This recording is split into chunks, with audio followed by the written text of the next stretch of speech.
साथियों नमस्कार, जय श्री राम, हर हर महादेव। आप सभी का स्वागत है आपके अपने चैनल साइबर सिपाही में। और जैसा कि मैं देख रहा था हर लाइव की तरह इस बार भी आप लोग लाइव शुरू होने से पहले ही बड़ी संख्या में यहाँ पे मौजूद है। कुछ नाम जो मेरी स्क्रीन पे आ रहे हैं, रोहित श्रीवास्तव जी, शशि तंवर जी, रवि जी, मणिगिरी जी, कुसुम जी, आप सभी का बहुत बहुत स्वागत है। जितेंद्र कुमार जी, कोई भी साथी एक कमेंट के माध्यम से इतना इंगित कर दे कि आपको ऑडियो और वीडियो दोनों क्लियर मिल रहे हैं। और मैं आज के इस लाइव में जो हमारे तकनीकी सहायक हैं, हमेशा की तरह जो आप तक सारे लाइव लेकर के आते हैं, आज का ये लाइव भी साइबर सिपाही के दोनों ही पटल पे आ रहा है, आपके साइबर सिपाही फेसबुक पर भी और साइबर सिपाही यूट्यूब पे भी। और इसको लाने की जिम्मेदारी निभा रहे हैं झारसुगुड़ा उड़ीसा से चंदन भाई। तो मैं चंदन भाई का बहुत बहुत अभिनंदन करता हूं। और चंदन भाई से मैं निवेदन करूंगा, एक बार स्क्रीन पे यति माँ का वो पोस्टर फ्लैश कर दें ताकि सभी साथियों को आज का विषय समझ में आ जाए, और तब तक सभी साथी इसको शेयर भी कर देंगे। तो साथियों, आपकी स्क्रीन पे धर्म के अंदर कितनी सुखविंदर, और ये इसलिए भी आज हमें चर्चा करना पड़ रहा है क्योंकि हम आपको कुछ वीडियोस के माध्यम से बताएंगे कि इन विषयों पे बोलते हुए हमें दशक से ऊपर हो गए हैं। जब सोशल मीडिया शक्तिशाली भी नहीं था इस देश में, फेसबुक का पदार्पण तकरीबन 2008 के करीब हुआ था और अभी 2020 में है, 12 वर्ष हो गए। ऑर्कुट के जमाने से हम ये बातें करते आ रहे हैं कि धर्म के अंदर जो प्रदूषण आया है हमें उसको मिटाना होगा, तब जाकर के सनातन की जो ध्वजा है वो पूरी विश्व में फहराएगी, तब जाकर के सनातन का सम्मान होगा। और आज इस विषय पे हमारे साथ चर्चा करने के लिए सभी साइबर सिपाही के योद्धाओं को आशीर्वाद देने के लिए, जिनका हमें बहुत प्यार मिलता है, बहुत आशीर्वाद मिलता है। साइबर सिपाही के सेमिनार में बहुत सारे साथी यति माँ से मिले भी हैं 15 दिसंबर को, जो गाजियाबाद कौशाम्बी में हुई थी। हमारे साथ में हैं यति माँ चेतनानंद सरस्वती जी। मैं बहुत ही विनम्र भाव से निवेदन करूंगा यति माँ से कि कृपया आप स्टूडियो में आइए। और दीदी, हर हर महादेव। हर हर महादेव भैया, हर हर महादेव।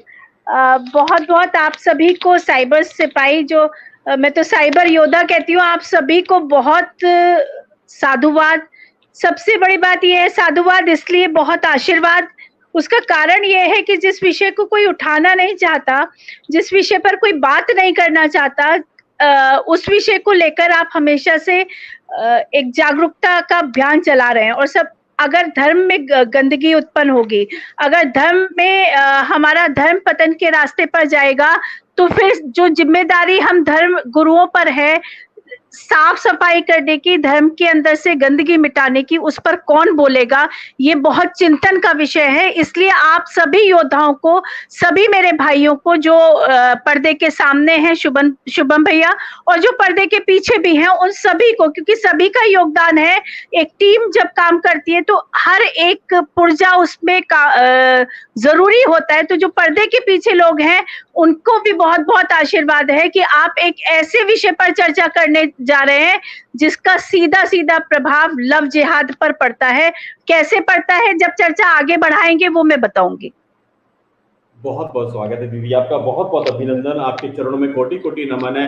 मैं पूरी जिम्मेदारी से मेरे सभी युवा साथियों को जो शायद पहली बार इस लाइव को अगर देख भी रहे हो, मैं बताना चाहूंगा कि जब हम धर्म गुरुओं की बात करते हैं, हम लोग बड़ी आसानी से कई बार ये कहते हैं यार सारे एक जैसे होते हैं, किसी ने धर्म के बारे में बात नहीं करी, किसी ने धर्म को लेकर के ये सारी बातें की होती तो आज धर्म का सत्यानाश नहीं होता। लेकिन माँ डासना वाली का परिवार एक ऐसा परिवार है जहाँ की महंत हमारी यति माँ चेतनानंद सरस्वती जी है, जहाँ पे हमारे गुरुदेव यति नरसिंहानंद सरस्वती जी महाराज हैं और उनकी जो पूरी टीम है। हम लोग धर्म को लेकर के एक चीज को मानते हैं कि धर्म को धर्म की तरह से देखना और धर्म में छुपी हुई दीमक के ऊपर खुलकर के बोलना, ये शायद उसी परिवार से आवाज उठती है। और मैं आपके चरणों में दीदी वाकई नमन करता हूं, क्योंकि जब से मैं आप लोगों से मिला हूं, आपसे, यति महाराज से, मुझे इतना भरोसा आप लोगों ने दिया है, इतना विश्वास आप लोगों ने दिया है कि शुभम बेटा, जो तुम धर्म को लेकर के चिंता कर रहे हो कि धर्म की दीमक की सफाई करनी है, हमारा परिवार तुम्हारे साथ है।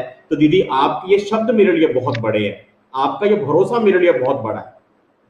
शुभम भैया, हम लोग एक परिवार हैं और परिवार भी माँ का परिवार है। ये हमारी अपनी कुछ भी शक्ति नहीं है, हम लोग एकत्रित हैं। माँ ने हमें इसलिए एकत्रित किया है कि माँ जानती है कि धर्म को किस रास्ते पर लेकर जाना है, और उसमें सजग योद्धा, सजग प्रहरी जो लगातार निष्पक्ष रूप से अपनी बात को रख सके, उस गंदगी के विषय में बात कर सके, वही माँ का परिवार हो सकता है। तो इसमें हम लोगों का कुछ भी नहीं है। हमें जो माँ इंगित करती है, माँ ने आपको स्वतः चुना है, साइबर सिपाही की टीम को माँ ने स्वतः चुना है, हम उसमें कुछ भी नहीं है। लेकिन हाँ, इतना जरूर है क्योंकि हम बड़े हैं, हमारा काम है आपके साथ खड़े रहना, आपकी हर लड़ाई में सपोर्ट करना, कंधे से कंधा मिलाकर लड़ना और पीछे से खड़े होकर समर्थन देना। ये बहुत आवश्यक हो जाता है उन बच्चों के लिए, क्योंकि सब लोग, आप सब लोग जितने भी लोग हैं, सब टेक्निकली इतने एक्सपर्ट हैं कि आप बहुत बड़े बड़े पदों पर आसीन हो सकते थे और रहे भी हैं। लेकिन आज आप सब कुछ छोड़कर सबसे बड़ी बात तो यह है कि अपने जीवन को जब दांव पर लगाकर आप काम कर रहे हैं, वो इतिहास याद रखने वाला है। माँ का काम है, ये दैवीय शक्तियों के द्वारा कराया जाने वाला ये काम है, हम निमित्त मात्र हैं। तो ये अभिनंदन योग्य भी है, आशीर्वाद योग्य भी है, और धर्म के इस काम में माँ स्वतः आपको बल देने वाली है। माँ आपको बहुत बल दे, बहुत सामर्थ्य दे, बहुत शक्ति दे, और उसके साथ इतना साहस दे कि आप सत्यता पर अडिग खड़े रह सकें। जी दीदी, बिल्कुल आपको यकीन दिलाता हूँ, जैसे आपने बच्चों को यकीन दिलाया कि माँ डासनावाले का परिवार हमेशा सच के साथ है, मैं भी आपको हाथ जोड़ के यकीन दिलाता हूँ। और मैं हमेशा बोलता हूँ कि जैसे बॉर्डर फिल्म में सनी देओल ने डायलॉग कहा था कि वाहे गुरु ना करे मेरे कदम डगमगाए, तुम सब मिलके मुझे गोली मार देना। मैं हमेशा अपने साथियों को ये बोलता हूँ कि भगवान ना करे, महादेव ना करे, कभी शुभम मंगला में छल, कपट, लालच, लोभ, मोह, माया, इस तरह की चीजें आ जाए तो आप सब मिलके मुझे गोली मार देना। उस दिन यह अभियान बंद हो जाएगा, भगवान ना करे ऐसा कभी मेरे में आए। और जब दीदी माँ आप जैसा आशीर्वाद सर पे हो, आप जैसा आशीर्वाद हमारे साथ हो, तो ये सब मन में आने का सवाल ही नहीं उठता। मैं एक बहुत छोटा सा वीडियो प्ले करना चाहता हूं मेरे साथियों। मैं चंदन भाई से निवेदन करूंगा, दीदी माँ की उपस्थिति में एक छोटा सा वीडियो प्ले करके आज की इस चर्चा को हम आगे बढ़ाएंगे। तब तक हमारे सभी साथी जो इसको फेसबुक पे देख रहे हैं, फेसबुक पे शेयर कर दीजिए, यूट्यूब पे देख रहे हैं, यूट्यूब के लिंक को शेयर कर दीजिए, ताकि ये आवाज दूर दूर तक जाए और लोगों को पता चले धर्म के अंदर कितनी सुखविंदर, और इतनी सुखविंदर कैसे आई, क्यों आई, कब आई, कौन लेकर के आया, और ये पूरा षड्यंत्र क्या है। आज हम इसको दीदी माँ चेतनानंद सरस्वती जी से पूरा समझेंगे। उससे पहले एक छोटा सा वीडियो दीदी जी की उपस्थिति में, और ये सबसे पहले मैंने दीदी के ही सामने 15 दिसंबर को गाजियाबाद में बोली थी, उसकी कुछ पंक्तियां दीदी अगर आप अनुमति दें मैं यहाँ पे प्ले करवाना चाहता हूं। बिल्कुल भैया, बिल्कुल बिल्कुल जी, धन्यवाद। चंद्र भाई प्ले कर दीजिएगा प्लीज। जिस योद्धा का जीते जी खुद अपने हाथों पिंडदान हुआ, उसी का आग्नेय वस्त्रों से फिर भव्य सम्मान हुआ। आग्नेय वस्त्रों की अमर प्रतिष्ठा आज हो गई अगवा है। ऐरे गहरे नथु खैरे कैसे भी तन पर भगवा है। अरे हिंदू धर्म को किया है दूषित कुछ नकली बाबाओं ने, ठुमक ठुमक कर नाचने वाली नकली राधे माओ ने। बहुत सुंदर, बहुत सुंदर, बहुत बढ़िया, बहुत बढ़िया। ये इस मंच से बोलना चाहिए धर्म संसद में। मैं फिर रिपीट करता हूं, सुबह से 12 घंटे से इतने वक्ताओं ने बात करी, ऑडियंस का रिएक्शन तो देखो। ऑडियंस एक ही बात कह रही है कि नेताओं की तरह बयान देते हैं ये होना चाहिए, ये करना चाहिए। करेगा कौन? जो कुर्सियों पे वही तो करेंगे। ऑडियंस कर सकती तो यहां नहीं बैठ जाती कि हिंदू धर्म को किया है दूषित गुरुदेव कुछ नकली बाबाओं ने, ठुमक ठुमक कर नाचने वाली नकली राधे माओ ने। उत्सुकता रहती है उछलकर हर गोदी में जाने की। एक ढोंगी करता है बातें चटनी से कृपा लाने की। मिले जो ढोंगी पूछो उससे, अरे एक बात तो बतला दे, फौज हटा के सीमा से क्या चटनी के डोंगे रखवा दे। क्या बात है, वाह, बहुत बढ़िया, बहुत बढ़िया, बहुत बढ़िया, बहुत बढ़िया भाई, वाह। तो फौज हटा के सीमा से क्या चटनी के डोंगे रखवा दें। ये स्वर, ये वाणी मेरे दोस्तों हम हमेशा से बोलते आए हैं, अपनी सेमिनार्स में भी, कविता के मंचों पर भी, जहां जहां भी मौका मिलता है पूज्य दीदी माँ के आशीर्वाद से, यति महाराज के आशीर्वाद से, हमारे साधु संतों के आशीर्वाद से। लेकिन आज वही बातें जब आंखों के सामने फिर से घटित होती हैं तो हृदय में बहुत पीड़ा उठती है, बहुत दुख होता है ये देख करके कि किस तरह से हमारे धर्म को लेकर के इतने षड्यंत्र रचे जा रहे हैं। और दीदी हम लोग इनको शायद समझ नहीं पा रहे हैं, या कहीं ना कहीं फेलियर हमारे जो बड़े, देखिए एक स्तर की बात होती है। अगर हम बात करते हैं जो शंकराचार्य जी, महामंडलेश्वर जी का जो कद हो सकता है, शायद वो एक आम एक सन्यासी उसमें उतनी प्रबल आवाज से नहीं बोल सकता। जैसे आप आवाज उठाए, गुरुदेव आवाज उठाते हैं, उसका एक सीमित दायरा होगा। लेकिन जिनके हाथ में जो हमारी चार पीठें हैं, जो हमारे अखाड़े हैं, अगर वहां से ये चीजें बोली जाती तो इसका आज असर कुछ और देखने को मिलता। तो मैं आपका इस पे टेक जानना चाहता हूं। पहले तो सुखविंदर वाले पूरे प्रकरण पे आपका क्या मानना है, और फिर उसमें लव जिहाद का एंगल कैसे आता है। तो विषय आपके लिए बिल्कुल ओपन है दीदी, आप अपने विचार इस पे रखते हैं और युवाओं को जागृत करें। देखिए भैया, जिस तरीके से हम लोग देखते हैं ये जो सुखविंदर वाला विषय है, अगर इसको इसी को ले लें फिलहाल, क्योंकि ये बिग बॉस में अभी इनकी एंट्री हुई है, और जिस तरीके से एंट्री हुई है वो हम जो लोग कीन ऑब्जर्वर हैं, जो इसको सर्च कर रहे हैं, जो लगातार इस पे अपनी निगाह बनाए हुए हैं, वो लोग देख रहे हैं।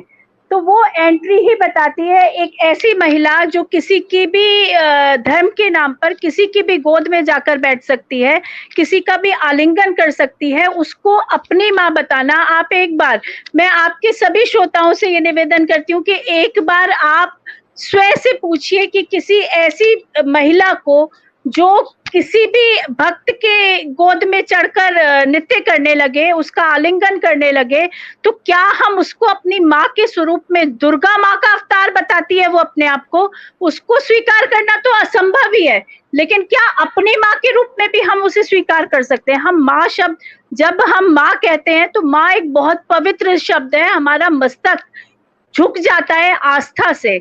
माँ, जब राम जी ने कोई निशानी पूछनी चाहिए थी लक्ष्मण जी से, तो उन्होंने कहा था मैंने तो उनके नख से ऊपर, पैर के अंगूठे के नख से ऊपर कभी देखा ही नहीं, तो मैं क्या उनका विवरण दे पाऊंगा। मैंने तो उनको अपनी माँ के स्वरूप में देखा है, और माँ को तो कभी आंख उठाकर भी नहीं देखा जाता।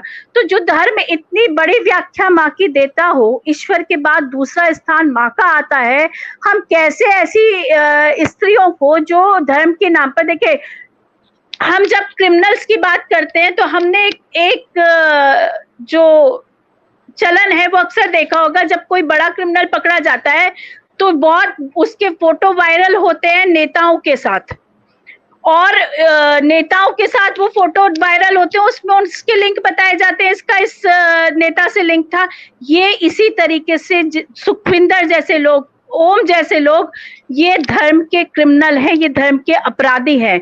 और जिस तरीके से शुभम भैया कह रहे हैं, हमारी आवाज उस स्तर पर नहीं पहुंच पाती जिस स्तर पर हम लोग लगातार आवाज, और हमसे पहले तो शुभम भैया हैं, साइबर सिपाही इस आवाज को बहुत लंबे समय तक उठाता रहा है, और आज से नहीं उठा रहा है, बहुत पहले से उठा रहा है। इस बात पर विस्तृत चर्चा बार बार हम लोगों ने की है, लेकिन वो आवाज फिर भी उतनी तेज गति से, उतनी ध्वनित होकर लोगों के कानों में नहीं पहुंचती है जितना कि महामंडलेश्वर या इस भारत भूमि के शंकराचार्यों की आवाज जा सकती है।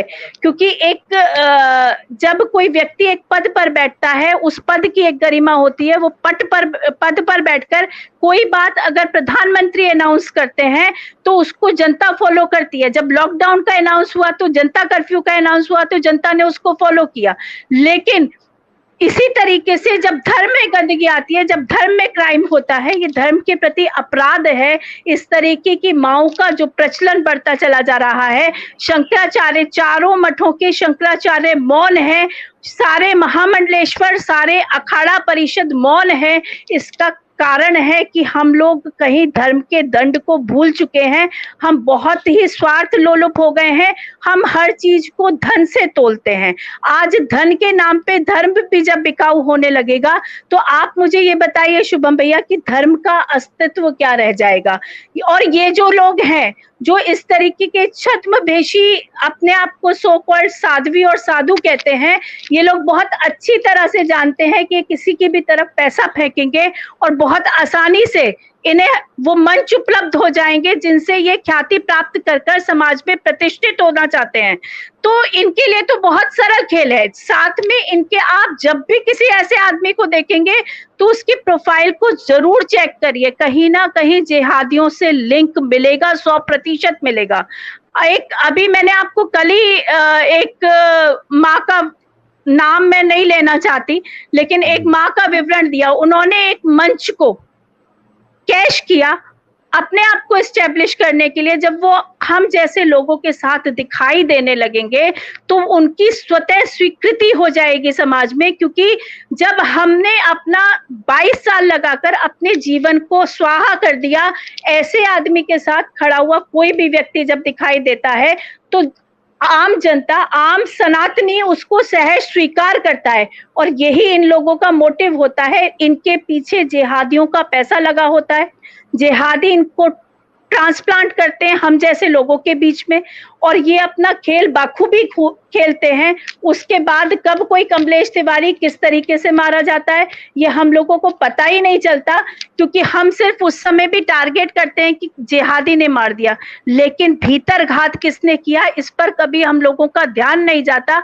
अगर हम उस भीतर घात को नहीं पहचानेंगे, आज जो स्त्रियां इस तरीके के छद्मवेश में हैं, क्या इनको विषकन्या कहना? क्या विषकन्या वही हैं जो बॉलीवुड इंडस्ट्री में बैठी हैं? आप एक बार ऐसे उस राधे माँ को ही उठाकर देख लीजिए, आप उसके स्वरूप को देखिए। आपको क्या कभी लग सकता है कि कोई संत जिसने अपना पिंडदान कर दिया हो वो इस तरीके से श्रृंगार करके किसी भी भक्त की गोद में नृत्य कर सकता है? मुझे तो नहीं लगता। मुझे ये भी नहीं समझ में आता कि वो कौन लोग हैं जो इनके फॉलोअर्स बनते हैं। लेकिन मुझे एक बात बहुत अच्छी तरह समझ में आती है, जो भैया आप कह रहे थे कि लव जिहाद से कैसे कनेक्शन है, तो लव जिहाद से कनेक्शन बहुत सीधा है। जब हमारी लड़कियां मौलानाओं के कब्जे में आती हैं, जब हमारी बेटियां धर्म से विमुख होकर, और धर्म से विमुख होने का सबसे बड़ा कारण यह है कि हम में से हर किसी के मन में ये प्रश्न होता है कि कैसे साधु संत हैं जो इस तरीके का नृत्य कर सकते हैं, जो इस तरीके से किसी भक्त की गोद में चढ़ सकते हैं, इस तरीके की अश्लीलता की सारी हदों को पार करते हुए अपने आप को स्थापित करने के लिए बिल्कुल हद दर्जे तक गिर सकते हैं। तो वो लड़कियां हमसे सवाल पूछती है। मुझे एक किस्सा याद आता है शुभम भैया, आज से करीब ये 2014 की घटना है। एक बहुत बड़ा, आपने भी उसको शायद जरूर ऑब्जर्व किया होगा, एक सरावा में एक कांड हुआ था जिसमें एक लड़की मुसलमान के साथ गई थी। तो मुझे मेरठ के लोगों ने चैलेंज किया था कि ये इसकी छोटी बहन भी वहीं जाएगी। 10 महीने में वो लड़की मेरे पास रही, लेकिन उस लड़की के शब्द, मुझे उससे कभी घृणा नहीं हुई लड़की से, क्योंकि उसका शब्द बहुत सत्य था। उसने मुझसे एक बार ये कहा कि आपके यहाँ आसाराम जैसे, हालांकि मैं आसाराम जी के विषय में मेरे विचार अलग हैं, लेकिन एक नैरेटिव सेट होता है जब इस तरीके के लोग फुअर नृत्य करते हैं, तो मौलाना उनको मस्जिदों में, उनके मदरसों में जब ये लड़कियां जाती हैं तो उनको क्या बताते हैं? वो बताते हैं कि तुम्हारे यहाँ राधे माँ जैसी साध्वियां हुआ करती हैं, जो कहाँ की औलाद हैं? जो मंदिरों की और मठों की औलाद हैं। ये जब हम, आप लोगों ने भी इन कमेंट्स पर बहुत ध्यान दिया होगा, जब हम कोई कट्टरवादी कमेंट करते हैं तो हमें कमेंट आता है, ये कहने का साहस किसने दिया? ये कहने का साहस हम लोगों ने दिया, क्योंकि कहीं ना कहीं हम ओम और राधे माँ या कोई और माँ जिसको हम गांधी को राष्ट्रपिता मानने के लिए तैयार नहीं है। जब हम गांधी को राष्ट्रपिता नहीं मान सकते तो हम किसी भी ऐसी महिला को जो अश्लीलता की सारी हदें पार करती है उसको अपनी माँ कैसे स्वीकार कर लें? ये हमें सोचने का विषय है। लव जिहाद में जो लड़कियां फंसती हैं उनके सामने हमारा चरित्र चित्रण होता है, और उनके सामने उदाहरण के स्वरूप में कौन पेश किए जाते हैं? राधे माँ पेश की जाती है। कोई और ऐसी माँ जो लस्ट से, जो वासना की प्रतिमूर्ति है, वो प्रस्तुत की जाती है कि तुम्हारे यहाँ धर्म की व्याख्या ये है, जबकि हमारे यहाँ धर्म की व्याख्या ये नहीं है। लेकिन क्योंकि हमने भी कभी उन पर आवाज बुलंद नहीं की, क्योंकि हम भी कभी ना कभी उनके साथ मंच शेयर करे हैं, हमने कभी विरोध दर्ज नहीं कराया है कि इस तरीके की महिलाओं के साथ या इस तरीके के छद्म साधु वेश में जो ये विषैले नाग घूम रहे हैं, इनके साथ हम इस मंच को शेयर नहीं करेंगे। उसका कारण है कि हमारी जवाबदेही भी शून्य हो जाती है, हमारे पास उस समय कोई उत्तर नहीं होता, क्योंकि हमने उनके साथ, हम उन्हें आगे बढ़ावा देते हैं, हम अपने मंच देते हैं, हम उनके साथ बैठते हैं, हम उनके साथ चाहे हम कितने भी पवित्र हों, लेकिन गंदगी से निकला हुआ व्यक्ति गंदगी के रूप में ही तोला जाता है। ये समाज की एक सामाजिक फिनोमेना है जिसको हमें समझना पड़ेगा। अगर हम क्षण भर के लिए भी किसी गलत आदमी के साथ दिखाई देते हैं, नेताओं का क्या है, कोई भी बराबर आके फोटो खिंचाकर चला जाता है और वो फोटो बाद में फ्लैश होते हैं, तो लिंक दिखाए जाते हैं ना, वही इस धर्म के प्रति जो लोग अपराध कर रहे हैं, धर्म के प्रति जो लोग धर्म को जो नष्ट करना चाहते हैं, वो लोग इस तरीके की संरचना के साथ हमारे अंदर भीतर घात करते हैं। जैसा शुभम भैया कहते कि ये दीमक से भी ज्यादा घातक हैं, ये विषकन्याएं हैं। ये किस दिन लांछन, एक लांछन लगने की देर है, ये किस दिन लांछन लगा देंगे, किस दिन ये आपको इस्तेमाल कर लेंगे। उसके बाद जो नैरेटिव मीडिया सेट करता है, और इलेक्ट्रॉनिक मीडिया, हाथरस वाले कांड में हम लोग सब देख रहे हैं किस तरीके का मीडिया नैरेटिव सेट कर रहा है। तो ये तो मतलब हम लोग तो स्वतः अपने को आत्मघाती बम के हवाले कर रहे हैं अगर हम इस तरीके के लोगों को अपने मंचों पर बुलाते हैं या इस तरीके के लोगों के प्रति अपनी आवाज को बुलंद नहीं करते। अगर हम कुछ भी नहीं कर सकते तो एटलीस्ट हमें बोलते तो रहना ही पड़ेगा। उसका कारण यह है कि लगातार करत करत अभ्यास के जड़मत होत सुजान, सिल पर रस्सी आवत जात से पड़े निशान। तो अगर हम अभ्यास भी, बोलने का अभ्यास भी शून्य कर देंगे तो आखिर फिर हम जीवित कैसे रहेंगे। हमारे चारों तरफ चंदन पर नाग लिपटते ही हैं। तो हम जब ये जानते हैं, जब ये व्याख्याएं हमें पता है धर्म की, तो हम ये क्यों नहीं समझते कि ये हमारा उपयोग करने के लिए हमारे बीच में आते हैं। और मैं तो चाहती हूँ कि वो जो मैंने कल भैया आपको बताया था उस फोटो को भी आप फ्लैश करें, क्योंकि ऐसे चेहरे उजागर होने चाहिए, इनके प्रति हमें खुलकर बोलना चाहिए। भय का कोई कारण, जब हम अंतिम लड़ाई में हैं, जब हम अंतिम युद्ध में हैं और जब हमारे प्रति घात होने लगा है, तो हमें खुलकर बोलना चाहिए। उनका मैंने बताया, मैंने भैया को कल एक वीडियो भेजा है, भैया मैं चाहती हूँ कि उसको भी आप जरूर। जी मैं दीदी आपको पहले बहुत बहुत नमन करूंगा, आपने इतना खुलकर के बातें करी। और एक प्रश्न आपकी बातों से मेरे मन में आया है, इसी बीच साथियों मैं एक छोटा सा निवेदन करूंगा, हाथ जोड़ के प्लीज देखिए स्क्रीन पे चंदर भाई ने ये फ्लैश की है पट्टी। प्लीज आप लोग कमेंट बॉक्स में नंबर मत दीजिए, क्योंकि हम कमेंट बॉक्स में नंबर लिखने वालों से कभी बात ही नहीं करते हैं, भूल जाओ। अगर आपको जुड़ना है साइबर सिपाही के व्हाट्सएप ग्रुप में तो एक ही तरीका है, CYBER साइबर SIPAHI साइबर सिपाही @gmail.com पे ईमेल कर दीजिए। ईमेल में अपना नाम, अपना नंबर, अपना छोटा सा परिचय और आईडी प्रूफ भेज दीजिए। वेरिफिकेशन और बाकी प्रक्रिया हमारी टीम आपको बता देगी, उसके बाद हम आपको व्हाट्सएप ग्रुप में जोड़ लेंगे। दीदी आपने बहुत सुंदर बात कही, आपने इतनी मतलब साहस रखते हुए ये बोला कि आपने कल मुझे एक फोटो भेजी है। मैं अपने सभी साथियों को बताता हूं और जितने लोग इस लाइव को देख रहे हैं बड़ी जिम्मेदारी से सुनिएगा, आने वाले दिनों में हम बहुत बड़ा लाइव करेंगे। आज हम उनका नाम नहीं बताएंगे, दीदी ने भी बोला कि मैं नहीं बताऊंगी, मैं भी आज उनका नाम नहीं बोलूंगा, लेकिन राधे माँ की एक डुप्लीकेट कॉपी और राधे माँ से बड़ी वाली, मतलब ये समझो कि शायद 24 घंटे भी नहीं हुए, यति माँ ने मेरे को कल रात को उनके बारे में सारा डाटा दिया है। और यति माँ जो हमारे साथ हैं ये बहुत बड़ी धर्म गुरु हैं, महंत हैं मंदिर की। लेकिन मैं दीदी क्षमा चाहूंगा, थोड़ा बहुत मजाक और इस तरह की बातें करता हूँ लाइट मूड में आने के लिए। ये बहुत बड़ी डिटेक्टिव है अपने आप में, बहुत बड़ी अपने आप में जासूस या डिटेक्टिव एजेंसी है चलती फिरती। इन्होंने कल मुझे एक ऐसा केस दिया साथियों रात को, मजाक की बात अलग है लेकिन वाकई दिल रोता है। अभी तक मैं उस सदमे से नहीं उभरा हूं। 24 घंटे के करीब होने वाले हैं। जो प्रोफाइल यति माँ ने मुझे कल रात को दी है, रोना आता है साथियों। हम कितनी, जो इसका टाइटल था आज के लाइव का, धर्म के अंदर कितनी सुखविंदर, आज हम एक राधे माँ पे चर्चा कर रहे हैं। अरे यहाँ तो 1000 राधे माँ तैयार खड़ी हैं एंटर होने के लिए, बॉर्डर पे खड़ी हुई हैं, वो धर्म के अंदर आ रही हैं धीरे धीरे। हम ऐसी ही एक और बड़ी अपने आप को कहने वाली माँ है, उनकी जब आपको तस्वीरें दिखाएंगे, उनकी पूरी प्रोफाइल आपको दिखाएंगे, उनके सारे तौर तरीके लिखने की और बाकी बातें दिखाएंगे, आप लोगों के पांव से जमीन निकल जाएगी। और जैसा यतीमा ने बोला कि ऐसे लोग जब हमारे साथ में आके खड़े हो जाएंगे किसी हमारे कार्यक्रम में, किसी हमारे मंच पे आकर के, तो कहीं ना कहीं हम लोग भी सवालों के घेरों में आएंगे कि तुम क्या धतूरे खाके पड़े थे जो इनके साथ में मंच शेयर कर लिया। हमारी जिम्मेदारी बहुत ज्यादा बढ़ जाती है कि हम किसके साथ में उठ रहे हैं, किसके साथ में बैठ रहे हैं। लेकिन दीदी एक प्रश्न मैं आपसे पूछना चाहता हूँ, कुछ लोग ये कहते हैं कि भाई अगर सुबह का भूला शाम को घर आ रहा है, कुछ लोग ये कहते हैं उसका हृदय परिवर्तन हो गया। मैं किसी का नाम नहीं ले रहा, किसी ऐसे शख्स के बारे में कि जो कि जिहादियों के साथ में पूरी जिंदगी उठा बैठा, जो धर्म गुरु कहलाने के लायक नहीं है।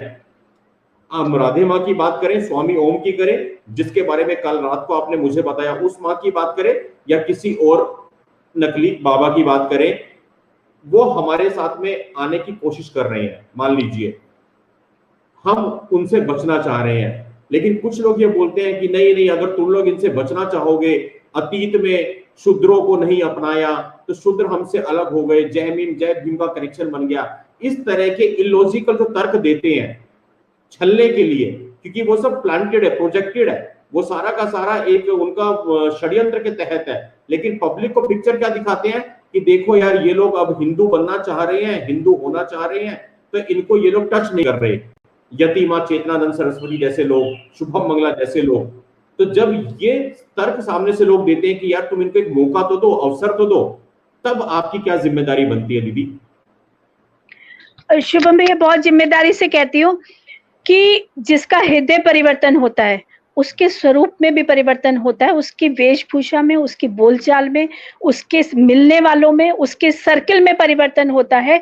मैं एक सेक्युलर परिवार से आती थी, मेरी जो मेरी एजुकेशन है वो कॉन्वेंट स्कूल में हुई, लेकिन आज आप स्वतः आकलन कीजिए कि आपको मेरा परिवेश, मेरे मिलने जुलने वाले, मेरे आसपास का सर्कल कैसा लगता है। आप अपने मेरे को या शुभम भैया को कुछ भी बताने की क्या आवश्यकता है, आप स्वतः आकलन कीजिए। हम किसी के विषय में कुछ भी अच्छा बुरा बोले, उससे पहले आप आकलन कीजिए कि उस आदमी के साथ उठने बैठने वाले लोग कैसे हैं, उसको फॉलो कौन कर रहा है। जिनको आज तक भी जिहादी लोग फॉलो कर रहे हैं, उनकी पोस्ट पर लाइक करते हैं, उनको कमेंट करते हैं, उनको वाह वाह करते हैं, उन लोगों को का हृदय परिवर्तन मैं तो स्वीकार नहीं कर सकती। मैं सिर्फ, जब वाल्मीकि जी, आपको सबको पता है वाल्मीकि कौन थे, किस तरीके से हृदय परिवर्तन हुआ, उसके बाद उन्होंने क्या महाकाव्य लिखा मर्यादा पुरुषोत्तम श्री राम के ऊपर, तो हम सब जानते हैं कि जब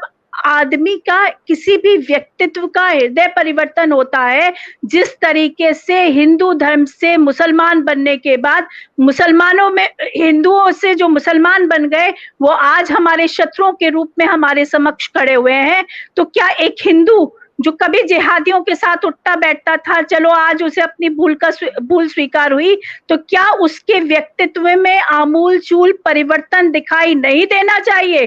क्या उसके सर्कल में, आसपास जो उसका सर्कल है, क्या दिखाई नहीं देना चाहिए? जो मैंने कल भैया को भेजा है, आप बड़े बड़े टीके लगाकर, गहरी गहरी लिपस्टिक लगाकर और पूरा श्रृंगार करके आप नृत्य कर रहे हैं, आप अपने आप को माँ घोषित कर रहे हैं। ऐसे व्यक्तित्व क्या समाज में कभी भी प्रतिष्ठित हो सकते हैं? क्या साधु इसी को कहते हैं? साधु का अर्थ ही है जब हम लोग अपना पिंड दान करते हैं और आग्नेय वस्त्र को धारण करते हैं, तो सबसे पहले हमारे लिए ये देखना चाहिए समाज को, मैं भी हूं यदि, तो समाज को ये देखना चाहिए कि मैं समाज को देने लायक क्या हूं, मैं समाज को दे क्या रही हूं। समाज में मेरा या तो ज्ञान जाना चाहिए या समाज के प्रति किए गए कार्य जाने चाहिए।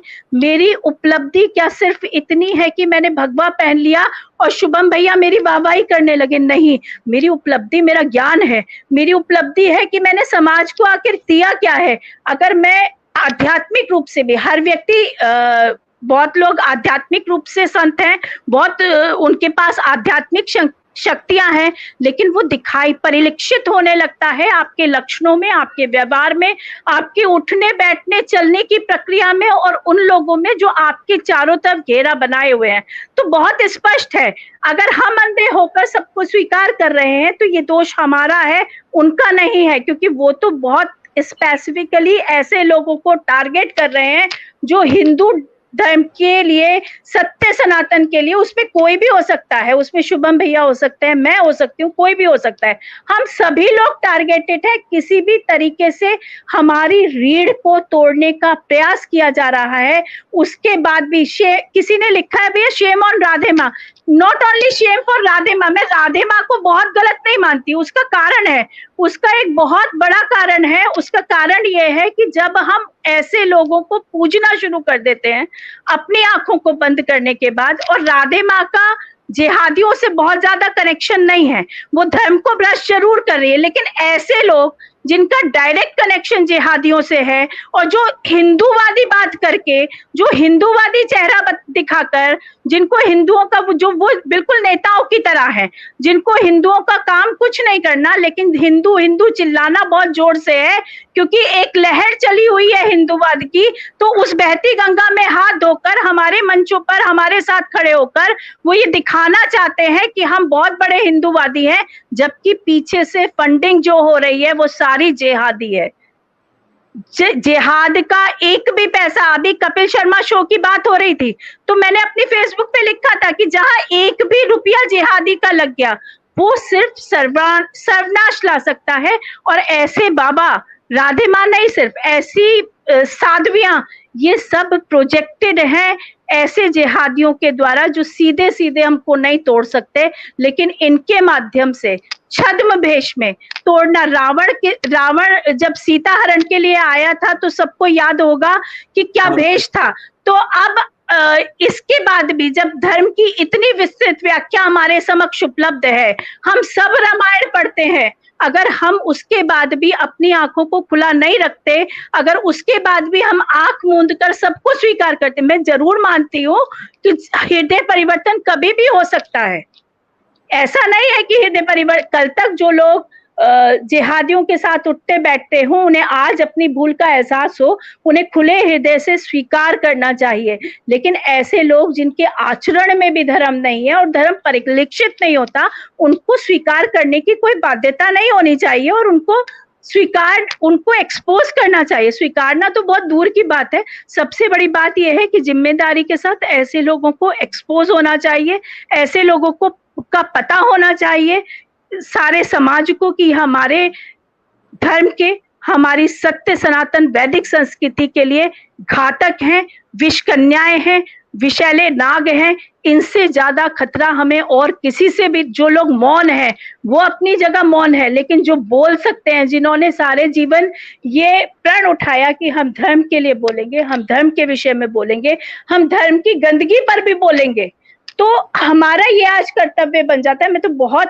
साइबर सिपाही को बहुत साधुवाद देती हूँ। लोग बहुत छोटी छोटी बातों पर डर जाते हैं, नतमस्तक हो जाते हैं बड़ी सत्ताओं के आगे, लेकिन अगर निर्भीक होकर धर्म का कार्य करना है तो मोल कुछ भी हो, कोई भी कीमत देनी हो, उस कीमत को देना चाहिए और ऐसे लोगों को निश्चित रूप से उजागर होना चाहिए। तो मुझे लगता है शुभम भैया, आप जो प्रश्न पूछ रहे थे उसका एक ही उत्तर है कि जिसके आचरण में धर्म परिलक्षित नहीं होता, जो जिसके आचरण में धर्म दिखाई नहीं देता, उसको धर्म गुरु मान लेना, ये ऐसा ही होगा कि हमारी कथनी और करनी में बहुत अंतर है।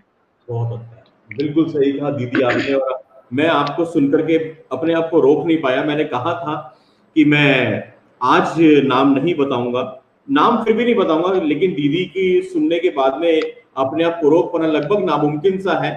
तो मैं कुछ झलक दिखाऊंगा।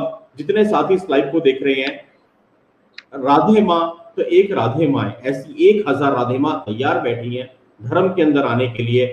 और सबसे बड़ी दुख की बात यह है, हमारे बड़े बड़े अखाड़े, हमारे बड़े बड़े धर्म गुरु, हमारे बड़े बड़े महामंडलेश्वर जी के साथ में इनका उठना बैठना होता है, तो कौन इनको रोकेगा? शुभम मंगला की, साइबर सिपाही की क्या औकात है? कुछ भी नहीं। यतीमा अपने लेवल पे पूरा प्रयास कर रही है, पर यतीमा भी बेचारी क्या करेंगी, किस से? और मतलब एक इंडस्ट्री होती है, जैसे अगर हम कॉर्पोरेट की बात करें तो एक फूड इंडस्ट्री, होटल इंडस्ट्री, कहीं ना कहीं कथावाचकों की हमने एक इंडस्ट्री देखी है जिसमें सारे के सारे व्यासपीठ पे बैठ के अली मोला करने वाले एक गैंग हो गए थे। और बाद में देखो बाबा रामदेव जी भी उनके बचाव में आ गए, ऋषिकेश वाले चिदानंद मुनि भी उनके बचाव में आ गए, और श्री श्री रविशंकर जी ने मुनि खोला। तो पता नहीं क्या चक्कर है अंदर, ये कितना बड़ा खेल है, इसको समझना हमारे लिए तो बहुत, हम तो बहुत तुच्छ से जीव है। ऐसी एक झलक आने वाले दिलों में ये है वो जो अपने आप को कहती हैं, अभी दिखाऊंगा स्वघोषित, और ये अपने बारे में क्या लिखवाती हैं, इनकी तस्वीरें अभी आपको दिखाते हैं। हमने बहुत डिटेल निकाल लिया इनकी, और ये अपने आप को क्या लिखवाती है। ये देखिए, ये हमारी धर्म गुरु,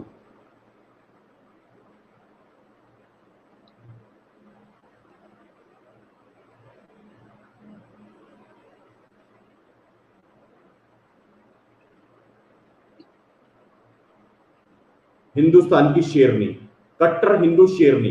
और ये अपने सेल्फ ऑब्सेस्ड, मतलब अपने आप को लेकर के इतनी ज्यादा अगर कोई हो सकती है तो बहुत छोटी झलक है, ये समझिए ना के बराबर। मैंने अभी आपको कुछ नहीं दिखाया। जब हम इनके ऊपर पूरा एक लाइव करेंगे दीदी के साथ में, तब आप देखिएगा स्वघोषित हिंदू शेरनी। और हिंदू शेरनी एक तरफ अपने आप को कहने वाली, क्या क्या कार्य हैं इनके, और हम कुछ भी नहीं जोड़ेंगे।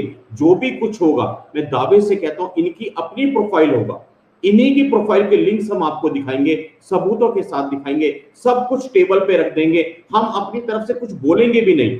आप लोग फैसला कीजिएगा कि क्या ऐसी हिंदू शेरनियां होती हैं, और ये माँ है, और इन माँ का उठना बैठना ऐसे ऐसे बापों के साथ में है कि मैं क्या बताऊं।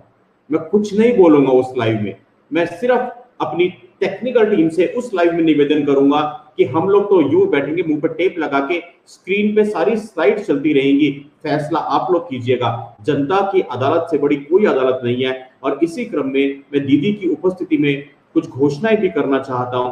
आज दीदी हमारे साथ में लाइव है, हम बात कर रहे हैं धर्म के अंदर कितनी सुखविंदर। आप भी नोट कर लीजिए मेरे साथियों, कल शाम को 9 अक्टूबर को शाम को 6 बजे एक ऐसा लाइव जिसमें हम आपको सबूतों के साथ में दिखाएंगे कि हमारे बड़े बड़े सेठ, ध्यान से सुनिएगा, लव जिहाद में अपनी बेटी को फंसवाने वाले हिंदू सेठ, जी हां आपने सही सुना है, हमारे अपने हिंदू सेठ पैसे देकर के जिहादियों को, अपनी बेटियों को जिहादियों को सौंपने वाले, लव जिहाद में फंसवाने वाले।